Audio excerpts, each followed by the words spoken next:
சிந்து நதியை நீங்கள் அப்படி நிப்பாட்டினீங்கன்னா அங்கே தண்ணி ஓடாது, ரத்தம் தான் ஓடும், அதுவும் இந்தியர்களின் ரத்தம் ஓடும் அப்படின்னு ரொம்ப திமுறா சொல்லியிருக்காரு. எப்படி பார்க்குறீங்க? இன்னும் அந்த காமெடியை ஜனங்க பார்த்துட்டு தான் இருக்காங்க. ஏன்னா லைஃப்ல வந்து வெறும் சீரியஸாவே போயிட்டு இருந்தா நல்லா இருக்காதுங்க அரவிந்த். அப்பப்போ கொஞ்சம் காமெடி வேணும். சரி, ஆனாலும் இந்த கொசு சும்மாவே இருக்க மாட்டேங்குது சார். காது பக்கத்தில் நொய்ன்னு கத்திக்கிட்டே இருக்கா. சொல்லிட்டீங்களா கொசு அப்படின்னு, அவ்வளவுதான். புகை போட்டா சரியா போய் திடீர்னு உள்ளுக்குள்ளேயே குண்டு வெடிக்கலாம் பாகிஸ்தான்ல. திடீர்னு அவங்க ஆர்மி சீஃப் அந்த மாதிரி எத்தனையோ நடக்கும். அந்த மர்மமான தாக்குதல், அங்க இருந்த தீவிரவாதிகள் மீது எத்தனை பேர் பொட்டுன்னு குருவி சொல்ற மாதிரி சுட்டு செத்து போனாங்க. POK நம்ம ஆக்குபை பண்ணி வர்றதுக்கான வாய்ப்பு இருக்குமா நம்ம கையில் கொண்டு வர்றதுக்கு? ஏங்க இதை பயன்படுத்திக்கிட்டா நம்ம ஒரு இதாக இருக்கும்ல. ஏங்க POK இல்லை, PAKலயே பாதி எங்க எடுத்துட்டு வரலாமா அப்படின்னு பார்த்துட்டு நீங்க என்ன POKன்னு கேட்டு நீங்க என்ன இலக்கெல்லாம் பெருசாவே வைக்கிறீங்களே. உள்ளுவதெல்லாம் உயர்வு உள்ளது, என்ன தப்பு? ஆனா இவர் இப்படி சங்கற்போம் அப்படின்றாரு. ஏய் விளக்கென்ன, உங்க ஊர்ல மர்ம நபர்கள் வந்து பொட்டுன்னு குருவி சொல்ற மாதிரி சுட்டுட்டு போறான்டா. முதல் போனியா நீங்க ஆரம்பிக்கிற தம்பி ஒரு 101 ரூபா கொடுங்க, ஒரு நிவாரண நிதி. சரி, பாகிஸ்தான் நிவாரண நிதி. பாகிஸ்தானுக்கா? ஆமா. நான் கொடுக்க மாட்டேன் சார். என்னங்க, அவர்தான் சொல்லிட்டாரு அண்ணன் திருமா அவர்கள் போரெல்லாம் கூடாது.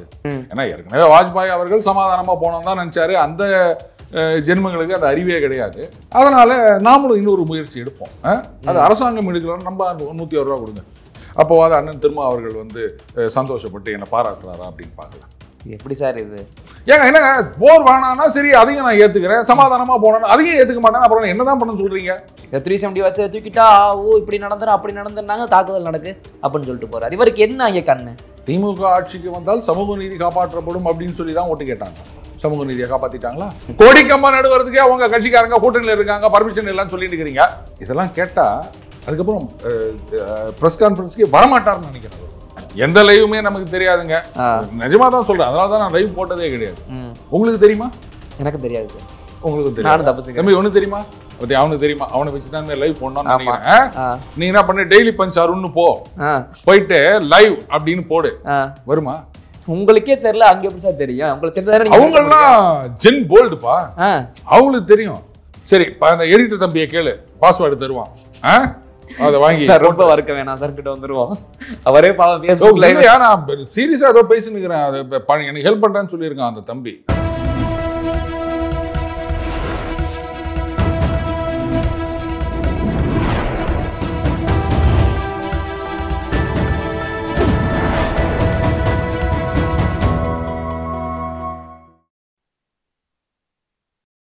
சேனல் 5 தமிழ் நேயர்களுக்கு வணக்கம். இந்த நேர்காணலில் நம்மோடு இணைந்திருப்பவர் த டெய்லி பஞ்ச் அருண் அவர்கள். வாருங்கள் அவரோடு பேசுவோம். சார் வணக்கம். வணக்கம் அரவிந்த். சார், பகல்காமில் தாக்குதல் நடந்து பல உயிர்கள் போயிருக்கு தெரியும். அடுத்த கட்ட இந்திய நடவடிக்கைகள்லாம் பார்த்துட்டு இருக்கீங்க. இப்போ இந்த சிந்து அந்த நதியினுடைய அந்த ஒப்பந்தம் நிறுத்தி வைக்கிறோம் அப்படின்னு சொல்லி இந்தியா தரப்பில் சொன்ன உடனே பாகிஸ்தான் தரப்புல இருந்து முன்னாள் பிரதமருடைய மகனும் முன்னாள் வெளியுறவுத்துறை அமைச்சருமான பிலாவா புட்டோ சொல்றாரு, சிந்து நதியை நீங்கள் அப்படி நிப்பாட்டினீங்கன்னா அங்கே தண்ணி ஓடாது, ரத்தம் தான் ஓடும், அதுவும் இந்தியர்களின் ரத்தம் ஓடும் அப்படின்னு ரொம்ப திமுறா சொல்லியிருக்காரு. எப்படி பார்க்குறீங்க? ஜெலன்ஸ்கின்னு ஒருத்தர் இருந்தார். ஆமா, அவர் சொன்னார் நாங்கள் ரஷ்யாவை தோக்கடிக்க போகிறோம் அப்படின்னாரு. இன்னும் அந்த காமெடியை ஜனங்க பார்த்துட்டு தான் இருக்காங்க. ஏன்னா லைஃப்ல வந்து வெறும் சீரியஸாவே போயிட்டு இருந்தா நல்லா இருக்காதுங்க அரவிந்த். அப்பப்போ கொஞ்சம் காமெடி வேணும். இப்போ இது காமெடியாது, வேற என்ன, ஒன்று ட்ராஜடின்னு வச்சுக்கலாம் அவங்களுக்கு. நமக்கு இது காமெடி, அவ்வளோதான். சிரிச்சுட்டு போவீங்களா? அதை மறுபடியும் எனக்கு சிரிப்பு வரும், எனக்கு கோவம்ல சார் வருது. அதாவது இப்போ எப்போ உங்களுக்கு கோபம் வரணும் அப்படின்றத நான் சொல்றேன். இப்போ உங்க தெருவில் ஒரு தாதா இருக்கார், ஆர் ஃபார் தட் மேட்டர் அப்படி ஜிம்முக்கு போயிட்டு இப்படி இருக்கா ஒருத்தன் இருக்கான் அப்படின்னு அவன் உங்களை பார்த்து என்ன போகும்போது வரும்போது என்ன ஒரு மாதிரி பார்த்துட்டு போறேன், இன்னொரு தடவை என்ன பார்த்தேன் இப்படி சொல்றான்னு வச்சுக்கோங்களேன், அப்போ உங்களுக்கு கோபம் வரும். ஆனாலும் கம்முன்னு வந்துருவோம், ஏன்னா ஆள் அப்படி. சரியா? இப்ப நம்ம இந்த சினிமாவில் ஓமகுச்சி நரசிம்மன் ஒருத்தர் இருந்தார். ஆமா, அவரு உங்களை பார்த்து என்ன அதோட தயிர் வடை தேசிங்கன்னு வச்சுக்கலாம். அப்ப அது என்ன படம் வந்து நம்ம எங்க ஊர் பாட்டுக்காரனா அதுல வந்து கவுண்டமணி செந்திலோட சம காமெடி பண்ணியிருப்பாரு அவரு ராமராஜன் படத்துல. அவரு உங்களை பார்த்து நான் தம்பி போகும்போது வரும்போதெல்லாம் என்னை பார்த்து முறைச்சிட்டு போற, அடுத்த தடவை நீ என்ன பார்த்த அவ்வளவுதான் அப்படின்னா உங்களுக்கு என்ன வரும்? கோபமா வரும். சரிங்களா? பாத்தீங்களா? அவ்வளவுதான் தம்பி, வேற ஒண்ணும் கிடையாது. பிலவல் புட்டோ இவங்க பேசுறதெல்லாம் ஆட்டோமேட்டிக்கா நமக்கு வந்துடும். ஏன் தேவையில்லாம் ஒண்ணு உங்களுக்கு வந்து பாகிஸ்தான் மேல அப்படி ஒரு பாசமா இருக்கணும், இல்ல பாகிஸ்தானை பார்த்தா மெர்சலா வரவங்களா இருக்கணும். அவங்க 2 பேருக்கு தான் இது வந்து சிரிப்பு வராது. மத்தபடி உண்மையான இந்தியன், தைரியமான இந்தியன் யாரா இருந்தாலும் அந்த திருவத்தூர் மளிகை கடைக்காரோட ரீல்ஸ் இருக்குது பாரு, அதை விட பயங்கரமா இதுல சிரிச்சுக்கிட்டு அதேதான் சந்தோஷமா இருங்க, அதை விட பயங்கரமா சிரிப்பு. ஆனாலும் இந்த கொசு சும்மாவே இருக்க மாட்டேங்குது சார், காது பக்கத்துல நொய்ன்னு கத்திக்கிட்டே இருக்கு. சொல்லிட்டீங்கல்ல கொசு அப்படின்னு, அவ்வளவுதான், புகை போட்டா சரியா போயிடும். ஆமா. ஓகே சார், இப்போது வரை இந்தியா எடுத்த நடவடிக்கைகளை எந்த மாதிரியான ஒரு இது இருக்குன்னு நினைக்கிறீங்க உங்களுடைய பார்வையில? அதாவதுங்க, இது வந்து எதுவும் சொல்லிட்டு செய்யணும் வந்து திடீர்னு போய் அப்படி கிடையாதுங்க. ஒவ்வொருத்தரும் ஒவ்வொரு மாதிரி நடவடிக்கை எடுக்கலாம். திடீர்னு உள்ளுக்குள்ளேயே குண்டு வெடிக்கலாம் பாகிஸ்தான்ல, திடீர்னு அவங்க ஆர்மி சீஃப் வேணாம், அதுக்கு மேல நான் எதுவும் சொல்ல விரும்பல, விடுங்க. அந்த மாதிரி எத்தனையோ நடக்கும். அந்த மர்மமான தாக்குதல், அங்க இருந்த தீவிரவாதிகள் மீது எத்தனை பேர் பொட்டுன்னு குருவி சொல்ற மாதிரி சுட்டு செத்து போனாங்க. யாரு கொன்னாங்கன்னு தெரியவே இல்லைங்க இன்னி வரைக்கும். பாக்குறீங்களா, அடிக்கடி செய்தி வருது இல்ல, மர்ம மனிதர்களால் சுட்டுக் கொல்லப்பட்டார். வழக்கமா இந்த மர்ம மனிதர்கள் அப்படின்றது நம்ம இங்கதான் மீடியால தலைப்பு போடுவாங்க. இந்த மாதிரி வந்து கொலை செய்யப்பட்டார் மர்ம மனிதர்கள், திருடினார்கள் மர்ம மனிதர்கள், இப்படிதான் போடுவாங்க. ஆனா அங்கேயும் அந்த மர்ம மனிதர்கள் போயிட்டு டொப்புக்கு கரெக்டா போட்டு தள்ளிட்டு வராங்க. அதுல தப்பிக்கிறதே கிடையாது. அந்த மர்ம மனிதர்கள் யாரு அப்படின்னு தெரியல. இப்போ அந்த ஈரான்ல பாத்தீங்கன்னா அவங்களுடைய மிலிட்டரியை சார்ந்த பெரியவங்க இவங்களெல்லாம் வந்து திடீர்னு டபால்னு எங்கேயோ சுட்டு போறாங்க. என்ன பண்றதுன்னே தெரியல, பயந்து நிற்கிறாங்க. பேஜர் வெடித்தது, குண்டு வெடித்ததுன்னு தான் நம்ம கிட்ட பேஜர் வெடிச்சு எத்தனையோ சுட்டு போனாங்க. இந்த மாதிரி நிறைய நடக்கும். வெயிட் பண்ணி ஏன் அவசரப்படுறீங்க? அதாவது revenge is best served cold அப்படின்னு சொல்லுவாங்க. அந்த மாதிரி நிதானமா நம்மளுடைய சாய்ஸ், டைம் அண்ட் பிளேஸ், என்ன மாதிரி அடிக்கணும் அப்படின்றத செலக்ட் பண்ணி அடிப்போம். அந்த அடி மறக்க முடியாத ஒரு அடியா இருக்கட்டும், இடி மாதிரி இருக்கட்டும். பயன்படுத்தி இந்த POK நம்ம ஆக்குபை பண்ணி வர்றதுக்கான வாய்ப்பு இருக்குமா நம்ம கையில கொண்டு வர்றதுக்கு? ஏங்க இதை பயன்படுத்திக்கிட்டா நம்ம ஒரு இதா இருக்கும்ல. ஏங்க POK இல்ல PAKலயே பாதி எங்க எடுத்துட்டு வரலாமா அப்படின்னு பாத்துட்டு நீங்க என்ன POKன்னு கேட்டு நீங்க என்ன இலக்கெல்லாம் பெருசாவே வைக்கிறீங்களே? உள்ளவதெல்லாம் உயர்வு உள்ளது, என்ன தப்பு? இப்போ அந்த பலூச்சிஸ்தான் லிபரேஷன் ஆர்மி இருக்குது, ஆமா, அந்த வசிரிஸ்தான் இருக்குது, நார்த் அந்த ஃப்ரான்டியர் ப்ராவின்சஸ் ஏதோ சம்திங் அங்க இருக்குது. அதே மாதிரி பஞ்சாப் அங்க இருக்குது தம்பி. சரி, நம்ம கிட்டயும் பஞ்சாப் இருக்குது இல்ல? ஆமா. அந்த மாதிரி வந்து நாம வந்து பஞ்சாப்ல ஒரு பாதியை எடுத்துக்கினேன். ஏன்னா இப்படி வச்சுக்கலாமே, அது இந்தியன் அட்மினிஸ்ட்ரேட் பஞ்சாப், சிந்த். அவர் நமக்கு வேணாம், நம்மளத வந்து வச்சுப்போம். நம்ம ஏன் அவன் மாதிரி சண்டை போட்டுக்கிட்டு, நம்மளோட மட்டும் இருந்தா போதும் நமக்கு. அவன் நம்மள தூக்கிட்டு போலாம், நம்ம அவன் கை வைக்க கூடாதா? முதல்ல அது அவன் சொல்றதே நிறுத்துங்க. அது எங்கேருந்து வந்தது? பாகிஸ்தான் அப்படியே டகார்னு கடல்ல இருந்து மேல வந்ததா? இல்ல, இங்கேருந்து பிரிச்சு எடுத்துட்டு போனது தானே. கண்டிப்பா நம்ம சொத்துங்க. எப்படி சொல்லுங்க, இது நம்ம சொத்து. உங்கள் சொத்துன்னு நான் சொல்ல மாட்டேன். கண்டிப்பா நம்ம சொத்து, நம்ம திருப்பி எடுத்துக்கிறோம். ஏங்க அவங்க தாத்தா பாட்டி சம்பாதிச்சு வச்சுட்டு போன சொத்து, அதை வந்து அடுத்தவன் ஆட்டையை போட்டான். இப்ப நீங்க வந்து சண்டை போட்டு வாங்க மாட்டீங்களா? கண்டிப்பா. அப்புறம் அதுல என்ன தப்பு இருக்குது? வாங்கலான்றீங்களா? POK இல்ல PAK அப்படி போங்க. ஏன் நீங்க வந்து சுருக்கி நிக்கிறீங்க POKன்னு? பெருசா கேளுங்க தம்பி, கிடைக்கும், கவலைப்படாது, கிடைக்கும். எப்படியும் ஒரு 4-5 துண்டாக போகுது, அதுல ஒரு துண்டு 2 துண்டு நமக்கு வராதா? எடுத்துப்போம். சரி சார், எனக்கு ஒரு கேள்வி. ஏன் நமக்கும் பாகிஸ்தானுக்கான ஒரு முட்டலும் முரசலும் இப்படி வந்துகிட்டே இருக்கு? இதுக்கான ஒரு முடிவே கிடைக்காதா? இது எண்டே இல்லாம தான் போயிட்டே இருக்குமா அந்த மாதிரி? என்ன காரணம் அது?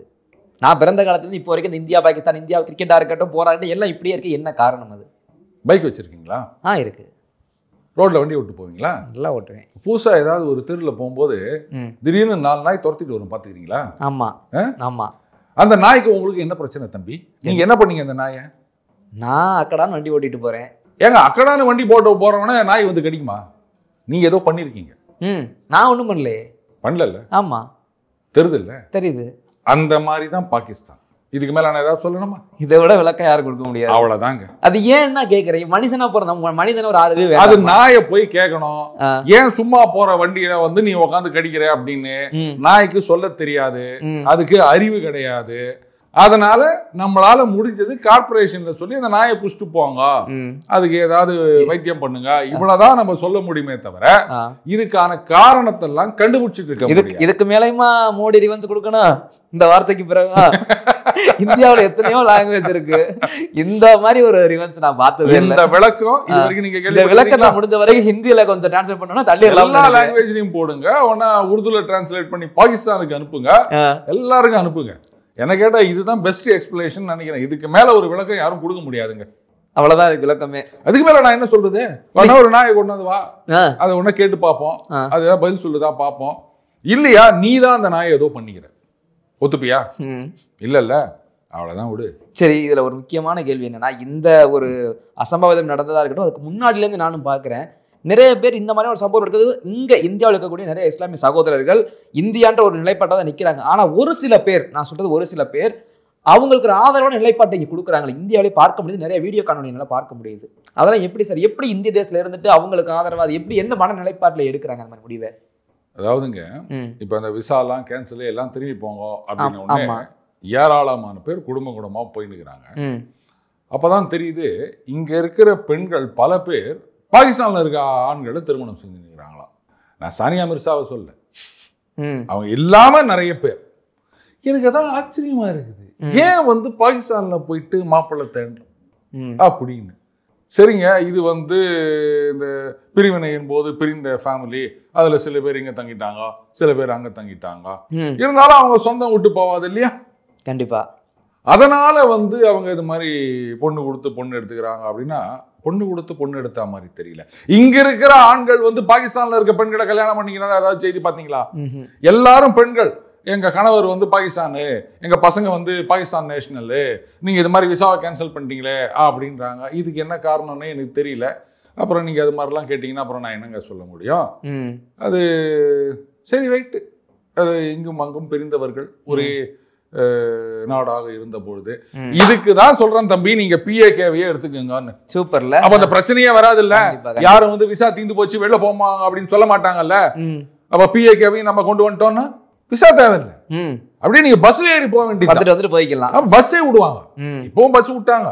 ஆனா அவங்க நீங்க சொல்ற ஐடியா கரெக்ட். நம்ம இனிமே POK இல்ல PAK தான். PAK. அப்ப இந்த பிரச்சனை வராது இல்ல. இது எத்தனை குடும்பங்களை நம்ம பிரிச்சு வச்சிருக்கோம் பாத்தீங்களா இந்த பிரச்சனைனால?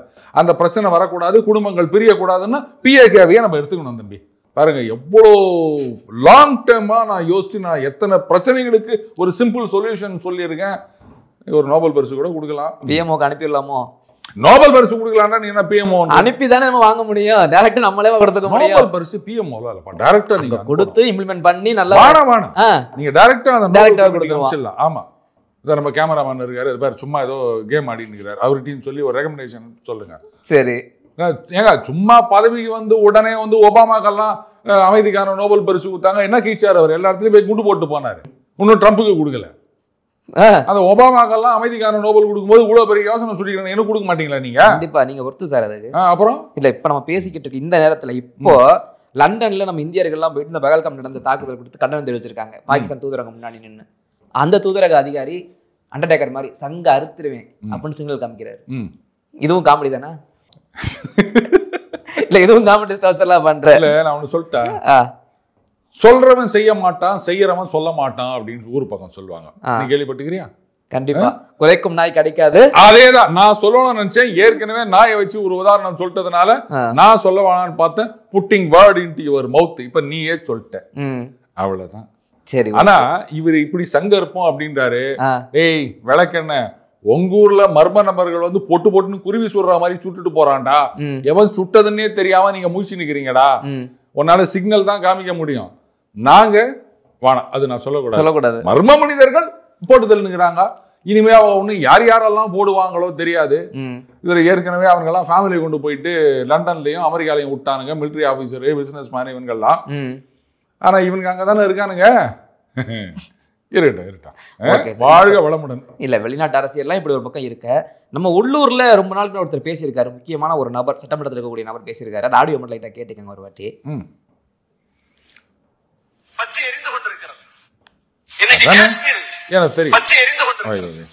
அதாவது அங்கு நடப்பது வந்து தீவிரவாதம் அல்ல, மக்களது விடுதலை போராட்டம் அப்படின்னு சொன்னவர் என் தலைவர் அப்படின்னு சொன்னாரு. ஆளூர் அதான சொல்ல வரீங்க. ஆளூர் ஷானவாஸ் சோகா திருமாவை போட்டு கொடுத்துட்டார் போல இது. நாளைக்கு ஏதாவது ஆச்சுன்னா கூட அவர் தாங்க தலைவர் தாங்க சொன்னாரு, நான் சொல்லல, தலைவர் தான் சொன்னாரு அப்படின்னு சொல்லிடலாம் போல இது. ஆமா, அஸ்ஸாம்ல வந்து ஒரு எம்எல்ஏவை இது மாதிரிதான் வந்து பாகிஸ்தானுக்கு ஆதரவு தெரிவித்தார்கள் அப்படின்னு சொல்லிட்டு அரெஸ்ட் பண்ணிக்கிறாங்க. சார் அப்ப அஸ்ஸாம்ல நடந்தது தமிழகத்துல நடக்குமா அப்படின்லாம் கேட்காதீங்க. என்ஐஏ வரலாம், நடக்கலாம். இதெல்லாம் ஒரு அண்ணன் பொன்முடி அவர்கள் விஷயத்துல கூட என்ன சொன்னாங்க, இல்லங்க அவர் சொல்லலைங்க, அது ஒரு 40 வருஷத்துக்கு முன்னாடி அப்ப பேசியிருந்தாங்கன்னு தான் அவர் சொன்னார் அப்படி சொன்னாங்கல்ல. அப்ப அதே மாதிரி அண்ணன் ஆளூர் ஷானவாஸ் அவர்கள் என்ன பண்ணுவார், என் தலைவர் சொன்னார் தாங்க சொன்னேன், நான் சொல்லலைங்க அப்படின்னு.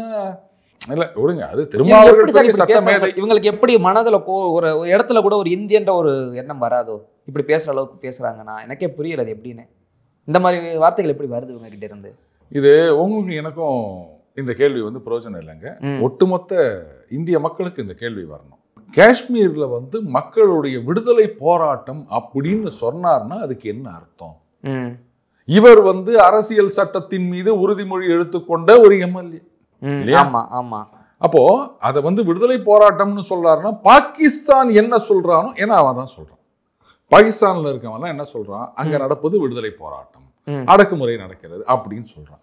அப்ப பாகிஸ்தான் சொல்ற அதே விஷயத்தை இவர் பேசுறார், இவர் பேசல, இவர் தலைவர் பேசினதா இவர் சொல்றார்.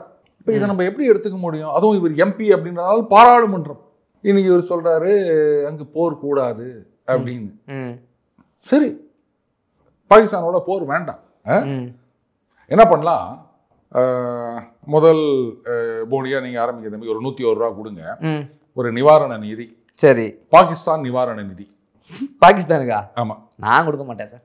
என்னங்க, அவர் தான் சொல்லிட்டாரு அண்ணன் திருமா அவர்கள் போரெல்லாம் கூடாது அப்படின்னு சொல்லியிருக்காரு. அப்போ ஒண்ணு செய்யலாம், சண்டை தானே போடக்கூடாது. அப்ப வேற என்னதான் பண்றது?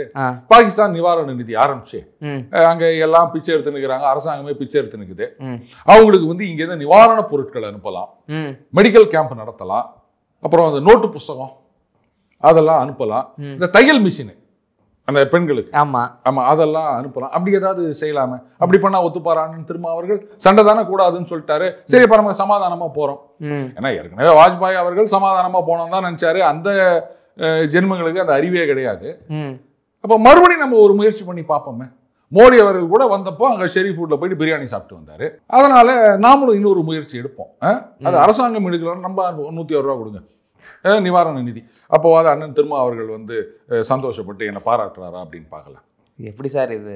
ஏங்க என்னங்க, போர் வேணான்னா சரி அதையும் நான் ஏத்துக்கிறேன், சமாதானமா போனா அதையும் ஏத்துக்க மாட்டேன், அப்புறம் என்னதான் பண்ண சொல்றீங்க? சண்டை போடக்கூடாதுன்னு அவர் சொல்லிட்டாரு. சரி, இப்ப சமாதானமா போனா அதுவும் ஒத்துக்க மாட்டாரா? அப்ப என்னதான் பண்ண சொல்றீங்க? என்ன எப்படி பங்களாதேஷ்ல நடந்ததை கண்டுக்காம இருந்த மாதிரி நான் கண்டுக்காம இருக்கணுமா? காசால நடந்தா தெரியும், பஹல்காம்ல நடந்தா உங்களுக்கு அது தெரியாதா? கொஞ்சம் டிஸ்டன்ஸ் அதிகமா இருக்கு போல. என்னங்க இது தூர பார்வை கிட்ட பார்வைன்னு சொல்லுவாங்க, அந்த மாதிரி. இல்ல இவங்களுக்கு எந்த இடத்துல வந்து 370 கண்ணை உறுத்துதுன்னு நினைக்கிறீங்க? அந்த 370 மென்ஷன் சொல்லிட்டு போறாரு திரும்ப போகும்போது, 370 வச்சு தூக்கிட்டா ஓ இப்படி நடந்துடும் அப்படி நடந்துருந்தாங்க, தாக்குதல் நடக்கு அப்படின்னு சொல்லிட்டு போறாரு. இவருக்கு என்ன அங்கே கண்ணு? இவர் அங்கேயே இருந்து ஒரு வருஷம் இருந்துட்டு வந்திருப்பாரு. ஒரு வேலை திமுக ஆட்சிக்கு வந்தால் சமூக நீதி காப்பாற்றப்படும் அப்படின்னு சொல்லி தான் ஓட்டு கேட்டாங்க. ஆமா, சமூக நீதியை காப்பாத்திட்டாங்களா? இப்ப நான் கேட்டா என்ன பதில் சொல்றாரு அவரு? கோடிக்கம்பா நடுவரத்துக்கே அவங்க கட்சிக்காரங்க கூட்டணியில இருக்காங்க, பர்மிஷன் எல்லாம் சொல்லிட்டு இருக்கிறீங்க. இதுல வந்து இவர் வந்து கேக்குறாரா 370 நீக்கிட்டா இது மாதிரி ஆயிரும் சொன்னீங்களே, இந்த கேள்வி எல்லாம் அர்த்தமற்ற கேள்வி எந்திரிச்சு போயிட்டாரு நேத்து. அதான் கேட்டதுக்கு அவர் வந்து என்னங்க அதையும் இதுவும் என்னது இது இந்த வேங்கை வயலுக்கு என்ன பண்ணாரு கேளுங்க. இது போ சிபிஐ என்கொயரி வேணும்னு கேட்டார்ல, ஒண்ணுமே சத்தத்தையே காணோம். என்ன ஏதாவது சிபிஐ என்கொயரி வச்சிட்டாங்களோ என்ன தெரியல. இல்ல வேங்கை வயல்ல நீதி கிடைத்து விட்டது அப்படின்னு நினைச்சுக்கிறாரா? அதையாவது சொல்லுங்க. ஆமாங்க, வேங்கை வயல்ல வந்து உண்மையான குற்றவாளிகள் கண்டுபிடிக்கப்பட்டு விட்டனர், இது மாதிரி வந்து காவல்துறை வந்து சிறப்பாக நடவடிக்கை எடுத்துள்ளது, அதை சொல்லணும். இல்ல அங்க வந்து உண்மையான குற்றவாளிகள் கண்டுபிடிக்கப்படவில்லைன்னா ஏன் கண்டுபிடிக்கப்படவில்லை?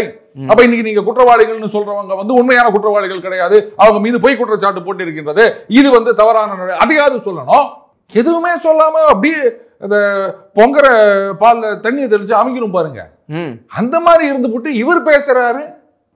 தமாஷ் பண்ணி இருக்கிறாரு அவரு. யாரை ஏமாத்தலாம் நினைச்சு இருக்கிறாரு? ஒத்த சீட்டுக்கும் 2 சீட்டுக்கும் வந்து ஒட்டுமொத்த மக்களையே வந்து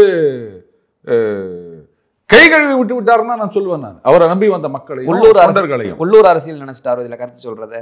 எப்ப உள்ளூர் அரசியல் அவரால் கருத்து சொல்ல முடியாது. இங்க நடக்கிற விஷயத்தை கருத்து சொல்லுங்க, அவரை ஏது போயிருவாரு. அதனாலதான் அவர் அதை பத்தி பேசினுக்கிறாரு. ஏன்னா கருத்து சுதந்திரம்ன்றது பாஜக பத்தி பேசலாம், மோதியை பத்தி பேசலாம், தமிழக அரசியல், தமிழக சட்டம் ஒழுங்கு. 80 வயசு பெண்மணிய பாலியல் வன்முறை பண்ணி கொன்னுட்டு போயிருக்கான் ஒருத்தன். இதோட ஒரு கொடுமை எங்கேயாவது நீங்க பாத்திருக்கீங்களா? இந்த சினிமால அந்த ஒரு யாரு கருணாசா, அப்ப அந்த ஒரு இன்ஸ்பெக்டர், ஏய் அந்த ஒரு 70 வயசு பொம்பளை ரேப் கேஸ் இருக்குல்ல, அதையெல்லாம் இவன் தள்ள போடு அப்படின்னு. அதெல்லாம் ஜோக்குன்னு நினைச்சோம். ஆனா இன்னைக்கு கண்ணு முன்னாடி நடந்திருக்கு. இதே இது ஊபி மாப்பியில நடந்ததுன்னா உடனே ஒரு பெரிய போராட்டம்னு சொல்லியிருப்பாரு. அதனாலதான் சொல்றேன், உள்ளூர் அரசியல்ல இவரால கருத்தே சொல்ல முடியாது. சொல்ல முடியாதா, சொல்லக்கூடாதா? ரெண்டும் தான். கருத்து சொல்லிட்டாருன்னு வச்சுக்கோங்களேன், அந்த 2 சீட்டும் போயிடும். பரவாயில்லையா? சீட்டு முக்கியம் அதானே, அதை விட்டுட்டு என்ன பண்ண முடியும்? அதனால அவர் பாஜக இப்படியே கருத்து சொல்லிங்க. முதல்ல உள்ளூர் அரசியலை பத்தி கருத்து சொல்லுங்க. இங்க நடக்கிற விஷயங்களுக்கு உங்களுடைய கருத்து என்ன, ஸ்டாண்ட் என்னன்னு சொல்லுங்க. வேங்கை வயல்ல நான் கேட்ட மாதிரி உண்மையான குற்றவாளிகள் கண்டுபிடிக்கப்பட்டு விட்டனரா, அப்ப அதுக்கு பாராட்டு தெரிவிங்க. இல்ல அவங்க உண்மையான குற்றவாளிகள் இன்னும் கண்டுபிடிக்கப்படவில்லைன்னா இப்ப இவங்களை குற்றவாளின்னு சொல்லினுக்கிறாங்களே, அப்ப பொய்யான கேஸ் போட்டுக்கிறாங்க, அதுக்கு ஏதாவது கட்டணம் தெரிவிப்பீங்களா? இதெல்லாம் கேட்டா அதுக்கப்புறம் பிரஸ் கான்ஃபரன்ஸ்க்கே வரமாட்டார்னு நினைக்கிறேன் அவரு. இப்பவாவது ஏதோ கேட்டாங்க, எழுது போயிட்டாரு, என்னங்க இதெல்லாம் கேட்குறீங்க அப்படின்னு. அதில் வேற நீங்க ஏதாவது பிரஸ் கான்ஃபரன்ஸ்ல கேள்வி கேட்குறேன்னு சொல்லிட்டு ஃபேஸ்புக், நீங்க உங்க ஐடியில ஃபேஸ்புக் லைவ் போட்டீங்கன்னா இன்னும் சிக்கலாயிரும். எனக்கு தெரியாதுங்க எப்படி லைவ் போடுறது அப்படின்னு. எந்த லைவுமே நமக்கு தெரியாதுங்க, நிஜமா தான் சொல்றேன். அதனால தான் நான் லைவ் போட்டதே கிடையாது. உங்களுக்கு தெரியுமா? எனக்கு தெரியாது சார். உங்களுக்கு தெரியும் தம்பி? ஒண்ணு தெரியுமா? அவனுக்கு தெரியுமா? அவனை வச்சுதான் லைவ் போடணும்னு நினைக்கிறேன். நீ என்ன பண்ண, டெய்லி பஞ்ச் அருண்னு போயிட்டு லைவ் அப்படின்னு போடு, வருமா? உங்களுக்கே தெரியல, அங்க எப்படி சார் தெரியும்? உங்களுக்கு தெரிஞ்சா அவங்க எல்லாம் ஜென் போல்டுப்பா, அவங்களுக்கு தெரியும். அம்மா என் ஐடியில நீ போவியா? சரி, அந்த எடிட்டர் தம்பியை கேளு, பாஸ்வேர்டு தருவான், அதை வாங்கி. சார் ரொம்ப வறுக்க வேணாம் சார், கிட்ட வந்துருவோம். அவரே பாவம் ஃபேஸ்புக்ல நான் சீரியஸா ஏதோ பேசினுக்கிறேன், எனக்கு ஹெல்ப் பண்றேன்னு சொல்லியிருக்கான் அந்த தம்பி. சரி சார், எனக்கு இன்னும் ஒரே ஒரு கேள்வி மட்டும்தான். நானும் இந்த சம்பவம் நடந்ததுலேருந்து பார்த்துக்கிட்டு இருக்கேன். எல்லா செய்திகளுமே இந்த ஒரு விஷயத்துல ஓகே அப்படின்ற மாதிரி நாட்டுக்காக நிற்கிற மாதிரி. ஆனால் இங்கே நம்ம தமிழகத்தில் ஆளும் கட்சி சேர்ந்த வரக்கூடிய செய்திகள் எல்லாம், செய்தி கொடுப்பவர்கள் என்ன கொடுக்குறாங்கன்னா, அது ஏதோ இந்த தாக்குதலில் அவங்க பக்கம் தப்பு இல்லாத மாதிரி ஒரு பாவனையிலே செய்திகள்லாம் வருது. அது ஏன்? அதாவது திரும்ப அவங்க தாக்குதல் நடத்திடக்கூடாது, அவங்க பண்ணதில் இஸ்லாமிய இந்துக்கள் ஒரு ஒரு ஒரு ஒரு பிம்பத்தை கட்டுறது, இது எல்லாமே ஏன் இப்படியான ஒரு அரசியலை இங்கே நடத்துகிறாங்க தமிழ்நாட்டில் குறிப்பாக வர்ற செய்திகள் எல்லாம்? இல்லை, நீங்கள் கேள்வின்னு சொல்லிட்டு அதுலேயே பதில்னு சொல்லிட்டீங்கன்னா அப்புறம் நான் என்ன பண்ண முடியும்? பதில் சொல்லிட்டேனா சார்? அரசியல்னு சொல்லிட்டீங்க, அதுதான் அவங்க பண்ணினுக்கிறாங்க. அதுக்கு மேலே நான் வேற என்ன சொல்ல முடியும்? இறப்பிலும் இப்படி ஒரு கேவலமான அரசியல் தேவையா? எதுலதான் நீங்க அரசியல் பண்ண அப்படின்னு நினைச்சுக்கிறீங்க? இன்னும் புதுசா கேக்குறீங்க. நீங்க எல்லாத்துலயும் அரசியல் பண்ணணும் தம்பி, அப்பதான் பதவிக்கு வர முடியும். சும்மாவா? என்ன பதவின்னா என்ன அவ்வளவு இதுவா போச்சு அவங்களுக்கு? கட்சி பதவியை விட்டு தூக்கிடலாம், அது ஒன்றும் பெரிய விஷயம் கிடையாது. மந்திரி பதவி விட்டு தூக்குறது தான் பெரிய விஷயம். இந்த பதவி வரணும்னா எவ்வளவு கஷ்டப்படணும். இன்னும் சுழுவா சொல்லிட்டீங்க. அரசியல் அரசியல் தான் பண்ணோம். எதிர்கட்சியா இருக்கும்போது ஒண்ணு அவியல் பண்றதா என்ன அப்படின்னு ஒண்ணு யோசிக்கலாம். ஆளுங்கட்சியா வந்த பிறகு என்ன பண்றது? வரணும், அப்ப அரசியல் பண்ணாதான் வர முடியும். வந்த பிறகு பண்ணினே இருக்கணும், இல்லாட்டா மறுபடியும் அவியல் பண்றதுக்கு அனுப்பிச்சிருவாங்க தம்பி. இதை போய் நீங்க பெருசா கேள்வின்னு கேட்டுக்கிறீங்களா? விடுங்க, அதான் அரசியல்னு நீங்களே பதிலின்னு சொல்லிட்டு. இது எப்படி இருக்குதுன்னா, அந்த காமெடி இதுலலாம் சொல்லுவாங்க, அந்த மாதிரி பதிலையும் சேர்த்து நீங்களே கேள்வி கேட்டு இதுனா மேட்ச் பிக்சிங்கா?